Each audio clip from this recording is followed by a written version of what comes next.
Payhip's store customization lets you brand your digital product shop, for example ebooks or courses, with logos, colors, and layouts to boost conversions.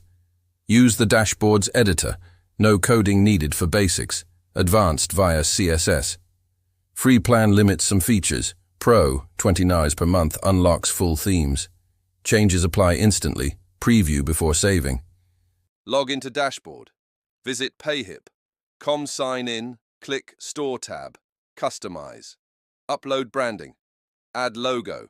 PNG 200 x 200 pixels recommended via header section. Set store name, tagline, for example, Digital Downloads Hub, and favicon for tabs. Choose theme and layout. Select pre-built themes like minimal, bold, or start blank.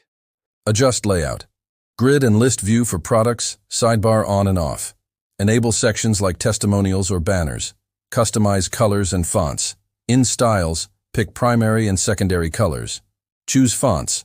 Google Fonts integration for headings, body. Match your brand palette.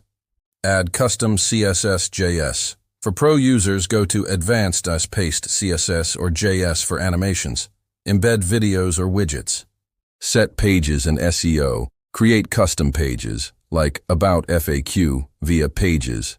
Optimize meta titles and descriptions for search. Add social links and footer text. Preview and publish. Click Preview on desktop mobile. Save changes. Live immediately. Test checkout flow.